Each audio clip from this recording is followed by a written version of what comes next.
Mga kababayan, speaking of Bagyo, Bagyo, binaha tayo, di ba? Robin Padilla. Bukod sa binalita kahapon na tumanggap daw si BBM at si Sara. Si Robin din tumanggap din pala, ba't tahimik lang? Kita ninyo, mga kababayan? Tumanggap din pala si Binoy ng donasyon mula sa kontraktor. Anyari? Bakit tahimik lang? Eto mga kababayan. Wait lang. Wait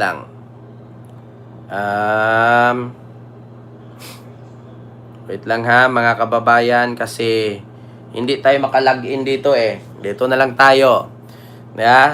Diyos mio Marimar, natatawa ako mga kababayan. Tignan ninyo. Tumanggap. Kaya pala mga kababayan, napansin ninyo, kapag usaping flood control, ang kadalasang nakikita natin dyan, si Jinggoy, si Lacson, si Soto, Marcoleta, Bato, Bongo, nasaan si Robin? Nasaan si Subiri? Nasaan si Ligarda? Ito po mga kababayan. Mula po sa Pilipinas Today. Diba? Sasabihin ninyo na magaling kayo. Sasabihin ninyo na para sa bayan ang ginagawa ninyo. Ito po, Pilipinas Today. Ito na. According sa PCIJ, Senator Robin, may 10 million donasyon mula sa franchises noong 2022. According sa report. Batay sa inilabas na report ng Philippine Center of Investigative Journalism or PCIJ nitong Huwebes, September 18, ibinunyag na di umano'y tumanggap si Senador Robin Hood Padilla ng mobile phone na nakahalaga ng 1 million mula kay Maynard Ngo. Mobile phones na nagkakahalaga ng 1 million mobile phones, mahal pala nito. Mula kay Maynard Ngo. Hindi Ngo, NGU kasi, so Ngo. Chief Executive Officer ng Solar Philippines. Isang government franchise holder. Nako po. Government franchise holder. Solar Philippines. Gayon din tumanggap ang senador ng airtime mula sa isang broadcast network na katumbas ng halagang 8.75 million para sa kanyang pangangampanya na umano'y pinupunduhan ni ngayoy Agriculture Secretary Francisco Tio Laurel Jr. na dating presidente ng Frabil Group na may subsidiary na konektado sa Mines and Geoscience Bureau. Diyos mio Marimar, mga kababayan. Nakasaad sa Omnibus Election Code na mahigpit na ipinagbabawal ang mga klase ng donasyon mula sa natural and juridical persons who hold contracts or subcontracts to supply the government or any of its division, subdivisions, or instrumentalities with goods of service or to perform construction or other works. Samantala, wala pang kuminto ang panig ni Padilla hingil sa issue. Nako, ito mga kababayan. Delikadong madisqualified ang number 1 senador noong 2022. Bakit mga kababayan? According po sa Omnibus Election Code, kapag ikaw ay kandidato, bawal kang tumanggap ng pera mula sa dayuhan. Kapag ikaw ay kandidato, bawal sumobra ang gastos mo. May limit lang. 100 million, wag na lumagpas. Correct me if I'm wrong, Pangalawa, mga kababayan, bawal ka ring tumanggap sa mga negosyante na dito sa Pilipinas na may koneksyon sa gobyerno. Ito po ba ang Solar Philippines? Hindi po ba ito government-owned? Government-owned po ito na nag-donate po kay Binoy ng 1 million mobile phones. Nako po, Solar Philippines. Nagdo-donate kay Binoy, isang government franchise holder. Patay ka dyan. Paktay kang bata ka. Diyos mio Marimar. Ma'am Andrea, hello po. Ito ngayon ang malaking katanungan. Di ba? Diyos mio Marimar. May possibility disqualified si Binoy. Sa bagay, ilang taon na lang naman. Matatapos naman ang termino niya sa 2028, mga kababayan. Pangalawa, tumanggap din si Binoy ng libre airtime mula sa isang broadcast network na katumbas ng halagang 8.75 million para sa kanyang pangangampanya na umano'y pinunduhan ni Agriculture Secretary Laurel Jr. na dating presidente ng Frabil Group na may subsidiary na konektado sa Mines and Geoscience Bureau. Naku po, mga kababayan, tignan ninyo.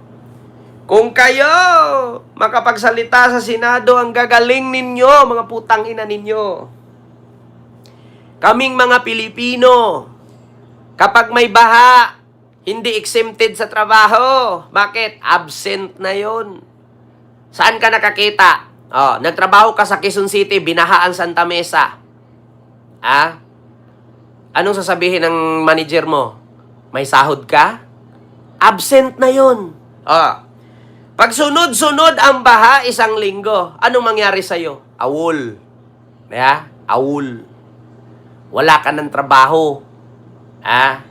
Makukuha mo yung sahod mo pag naawol ka, kailangan mo magpa-clearance. Marami pang kaltas. Pero ito mga politician, 'di ba? Paano tayo binaha? Dahil ninakaw nila. Mga tol. Mga tol. Tayo naghirap, tol. Yung sahod nating kapiranggo, tol, kinukuhaan pa ng tax, tol, sa BIR. Tol, nagbayad pa tayo ng SS Pag-ibig PhilHealth, tol. Kita ninyo? Nagbayad pa tayo ng SS Pag-ibig PhilHealth, tol. Tapos makuha natin yan, tol, pag ugod-ugod ka na, tol. Tapos yung anak mo nag-alaga sa'yo, tol, ay tulak ka pa, hayaan ka pang mamukmo, hayaan ka pang masusod, tol. Bakit?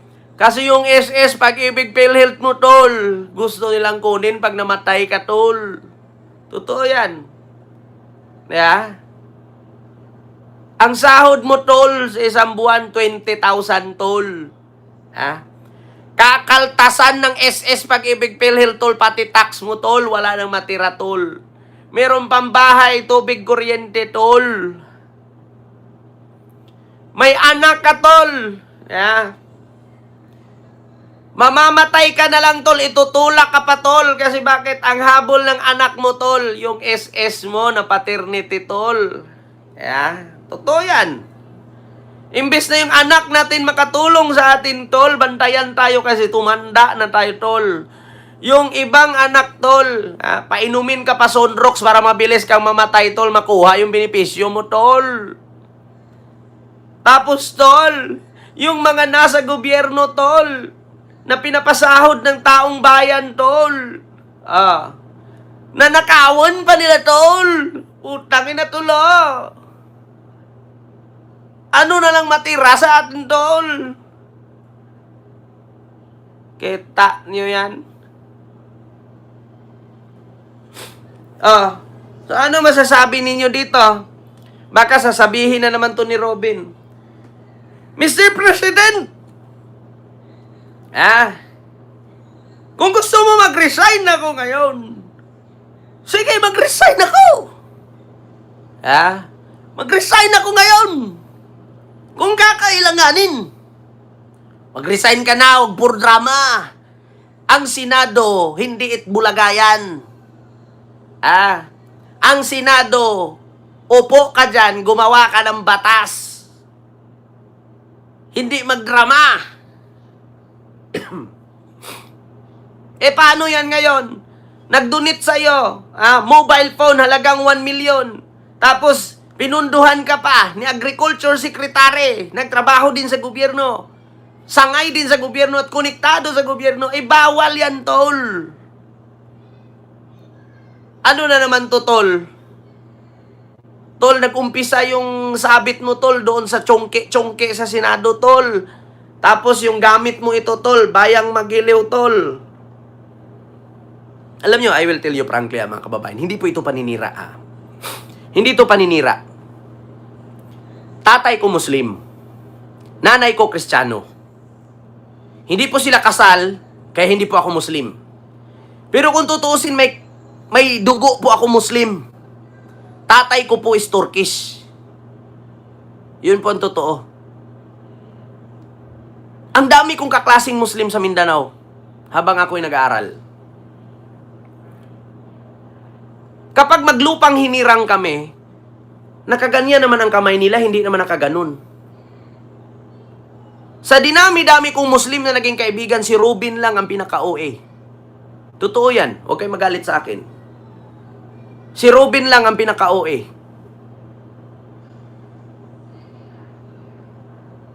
Si Robin lang ang naging OA. Di ba? Bakit? Paninira ba yan? Bryden, Kaligid, paninira ba yan? Nagsabi lang ako ng totoo. Muslim din ako. Tatay ko Muslim, hindi lang kasal ang tatay ko at nanay ko. Pero sa dinami-daming Muslim, hindi naman ganyan umasta. Si Ruben napaka-uwi na. Kita nyo? Hindi po ganyan ang gawain ng Muslim. Maglulupang hinirang nagaganon ka doon? Para saan? Para mapansin ka? Ang daming kakaiba na. Oo, sabihin natin, literal na ginagawa ng Muslim yan, pero hindi mo kailangan ipagkalandakan eh. Di ba? Hindi mo po pwede na ipamukha sa tao, iharap mo sa kamera na Muslim ka. Alam namin na Muslim ka. Di ba? Pero nauwi na eh. Sobra na. Sobra yung pagiging Muslim, hindi po ganyan. Saan ka nakakita? Ang Muslim bawal ang bakla. Pero bakit kapatid niya pinapasok niya sa moske? Nakaabaya pa. Muslim ba? Respeto ba ang tawag doon? Kami nga mismo pag pumasok sa moske, nakatanggal ng tsinelas, nakapaa. Bawal maingay. Bawal bastusin. Kasi banal yan. Pero pumasok doon bakla. Nakaabaya pa. Alam nyo ba na bawal sa batas ng Muslim yan? Bakla is bakla. Haram. Diba? OA kasi. Sobrang OA na. Hindi na maganda yan. Hindi maganda. Alam namin na pinanindigan mo pagiging Islam mo. Pero balik Islam ka lang. Balik loob ka lang. Hindi ka talaga Muslim. Sumanib ka lang. Kamakailan ka lang sumanib dyan pagiging Muslim eh. Pero sobrang OA eh. OA. OA! Sabi ni Clarice. Ang OA! Diba? Yun po yun, mga kababayan. Kaya sa sunod, mga kababayan, ito. Pag bumoto po kayo, isipin nyo pong mabuti yung iboto ninyo na tama po na maninilbihan sa bayan at maninilbihan sa tao. Una, binoto mo, katulad kay Binoy, binoto mo pagiging senador. Artista, action star. Pag hinira ba tayo ng China, ano gagawin ni Robin? Magtatambling-tambling, saluin ang bala? Di ba mahirap?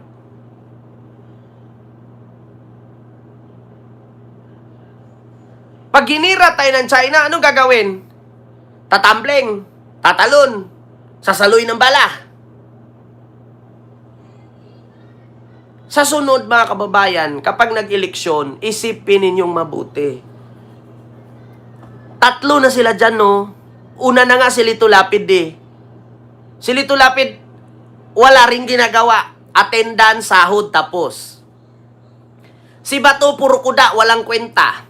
Si Bongo puro gala at sinasabi sa kanya daw pero prera ng taong bayan. Si Robin, ganun din, puro kain, himas, bigote. Dadagdagan nyo pa? Diba? Kaya tigilan nyo yan, mga kababayan. Hindi maganda. Wagan yun. Ito